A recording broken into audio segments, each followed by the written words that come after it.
Thank you for turning to page 121. Today I want to talk about alignment in AD&D. And in a very real way, it saved me from quitting AD&D or quitting D&D entirely. I'll explain that a little bit as I go along in the video.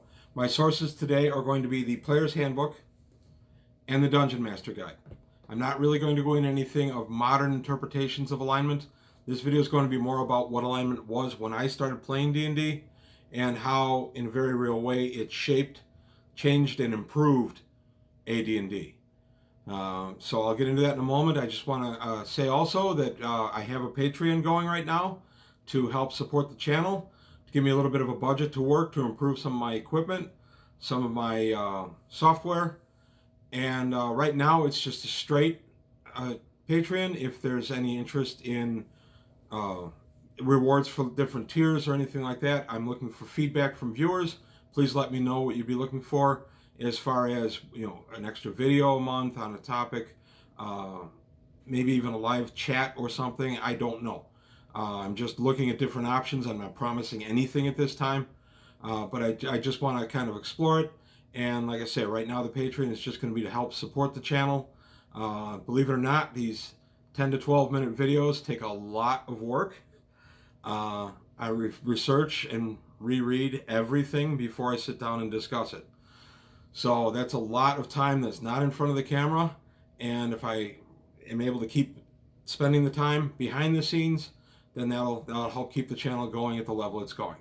So please take a look at the Patreon, and if you can, please help out. That's it for today. So back to today's topic, alignment in AD&D. Alignment in AD&D. I want to say that I started with the original white box set and then went to the blue box set, the home set.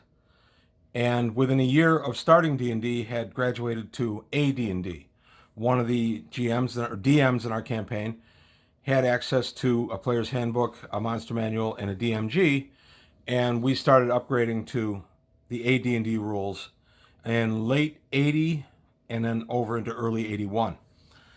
Prior to that, the basic sets really didn't have alignment. You could have evil, you could have good, but there was nothing to really define your character.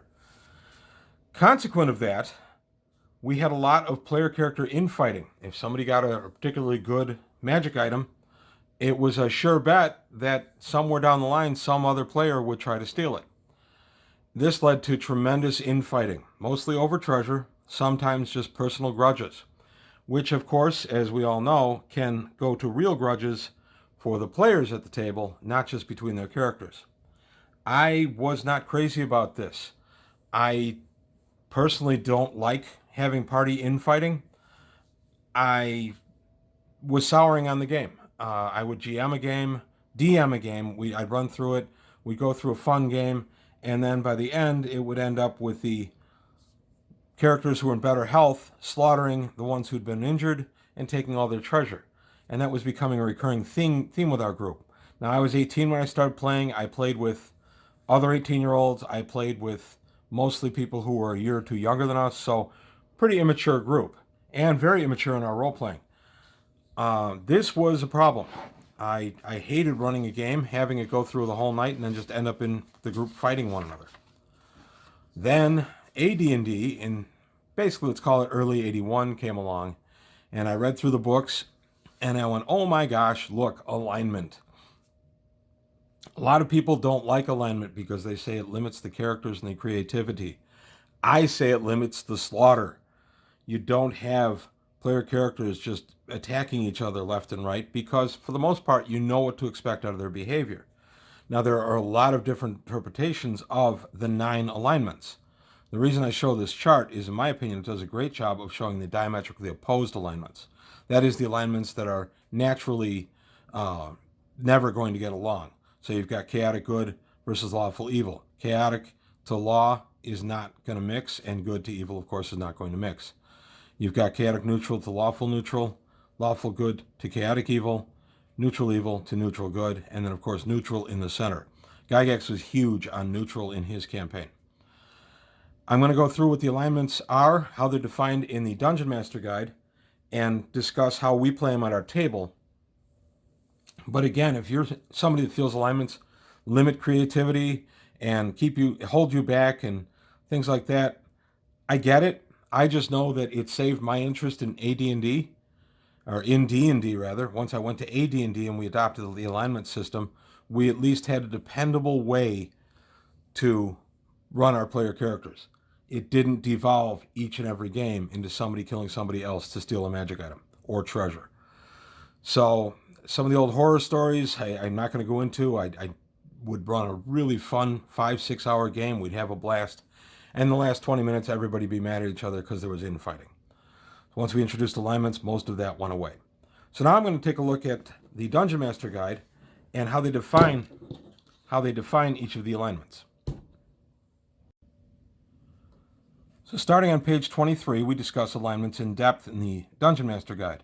And here we get into what alignments actually are. They're basically your outlook on life, your view of the cosmos, the way you would behave if you were given your own way to behave. And not everybody's good, not everybody's evil, not everybody believes in laws, not everybody believes in individuality. I'm not going to go into that. I'm only going to discuss as pertains to AD&D. I may give a couple of examples here and there of a character that might be considered one alignment or another. You may very well differ with me on it, so I'm not going to dwell too much on that. Also, there is a ton of information online about alignments and memes galore about alignments. Everything is open to interpretation. As a DM, your job is to interpret how your players are playing their alignments and if they're staying within their alignment, whatever the alignment is.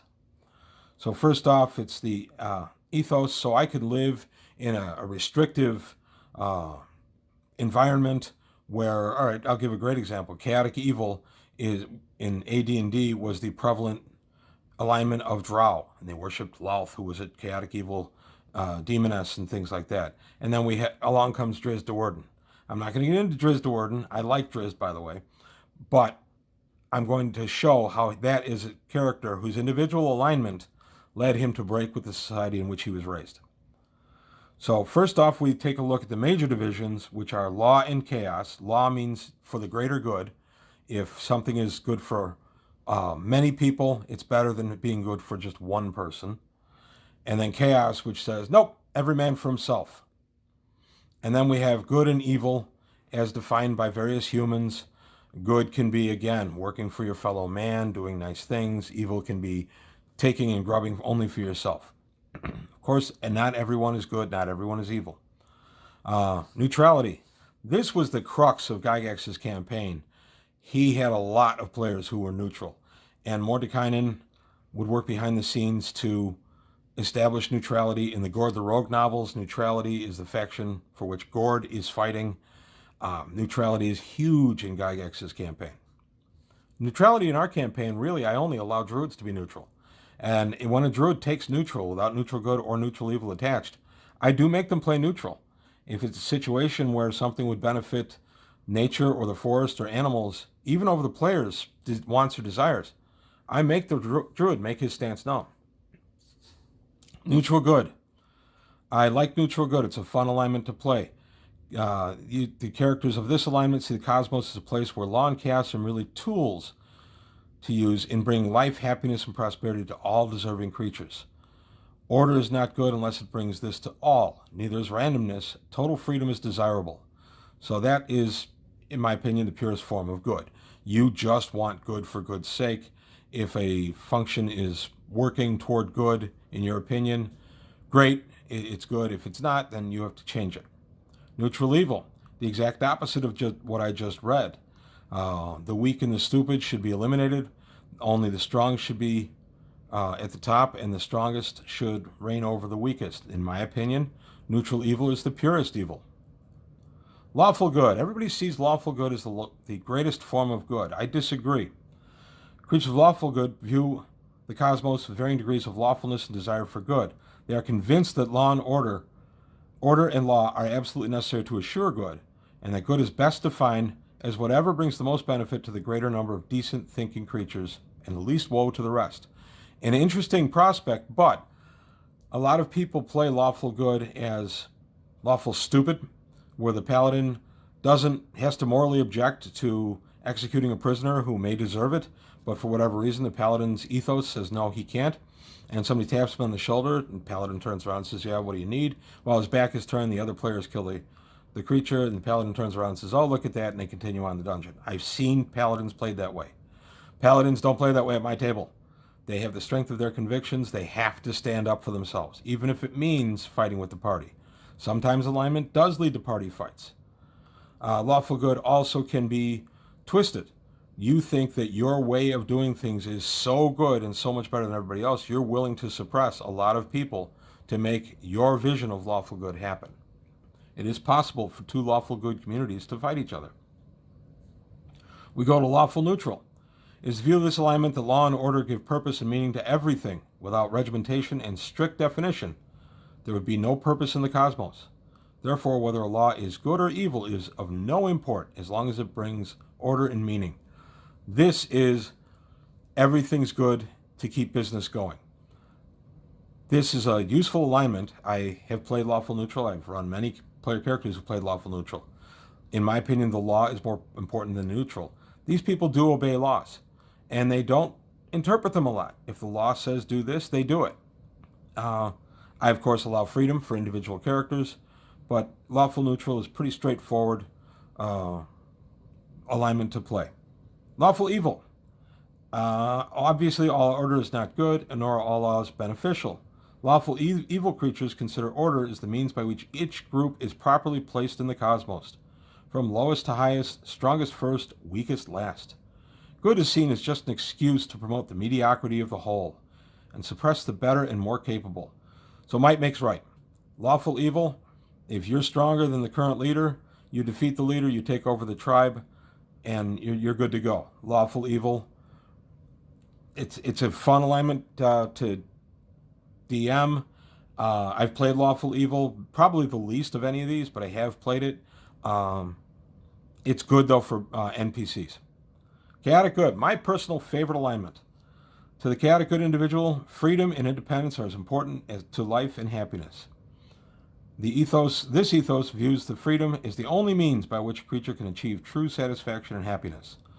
Law, order, social forms, and anything else which tends to restrict or abridge individual freedom is wrong, and each individual is capable of achieving self-realization and prosperity through himself, herself, or itself. I'm going to throw out, in my opinion, Batman is chaotic good. A lot of people are going to say, no, Batman is lawful good. A lot of people are going to say, no, Batman's neutral. I think Batman is chaotic good. Now we go to chaotic neutral. This is the everyman of alignment, and becomes a default and consequently not one of my favorites to have at my table. When players just decide they're going to be chaotic neutral, they kind of take that as a pass to do whatever they want. This view of the cosmos for chaotic neutral holds that absolute freedom is necessary.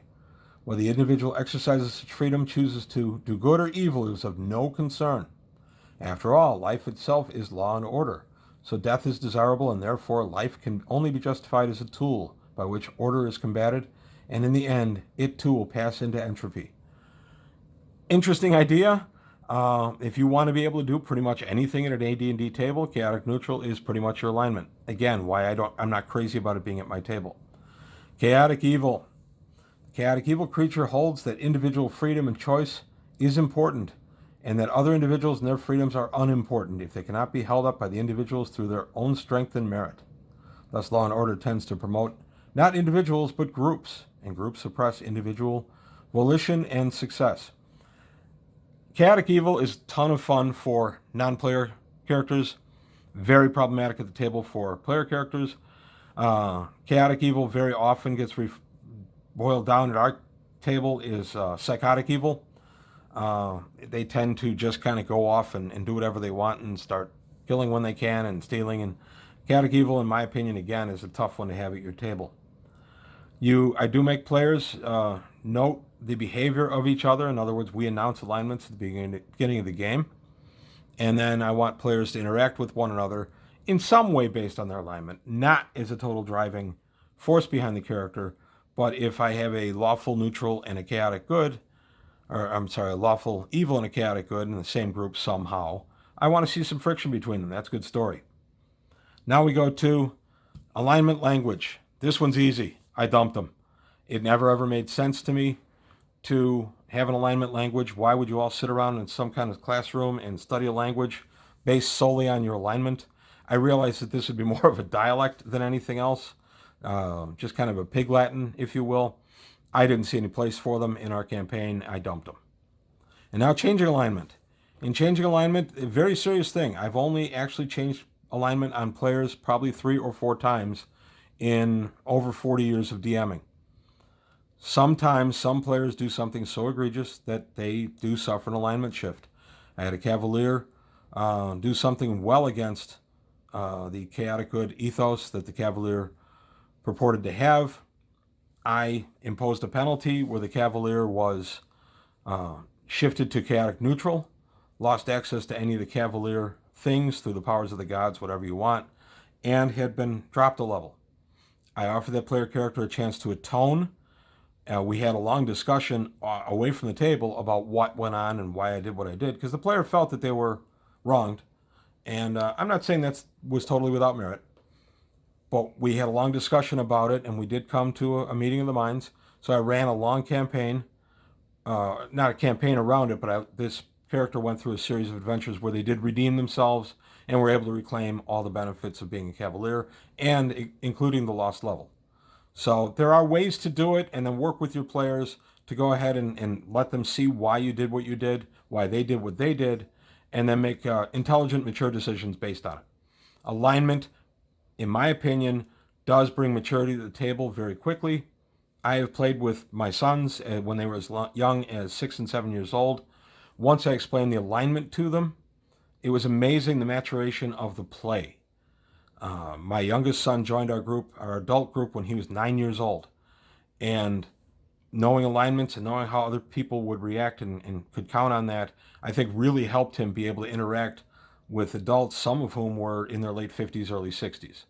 And he was an equal member of our campaign when he was 9 years old. He's still in our campaign. But I think that's a testament to him, of course. But I also think that's a testament to good role play, adults nurturing the next generation. By the way, guys, thank you for that. And in another way in-game of alignment. So that's all I've got to say about alignment. If you want to share some of your alignment good and bad stories, I'd be interested. I know there are many horror stories out there about alignment or lack of alignment. I do want to note also, AD&D is the only game in which I play alignment, unless you, of course, you include Champion, where the characters are playing superheroes, and then I do require the players to be heroic. But actual alignment, the only game I play that has it is AD&D. If we play Gamma World, believe me, my players let their hair down a little bit, and there's a lot of not good play, not good alignment play, but we've all matured to the point where we don't slaughter each other either, so it's fun. Traveler, there is no such thing as alignment. You follow your own ethos. Again, now I have a more mature group. I don't have problems like I used to have. So that's all I've got to say on alignment today from page 121. Please like and subscribe if you like what you heard and saw. Remember my Patreon. I would appreciate support so I can keep the channel going the way I've been. And if you have any comments or polite criticisms, I'd love to hear them. Suggestions for new videos. Always interested in that. So that's it for today from page 121. Thanks for watching.